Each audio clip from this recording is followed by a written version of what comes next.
Fireball. Pour 1 full fifth of Fireball. The tube over where the coffee goes, right here. Now we're using hot tamales. So we're gonna finish pouring these up. Squeeze the orange.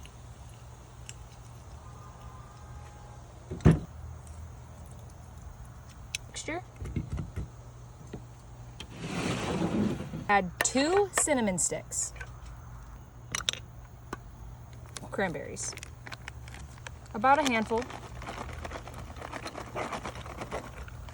Now we're gonna put this back on our coffee maker and give her a couple minutes to brew. That's amazing. Down here. Wow.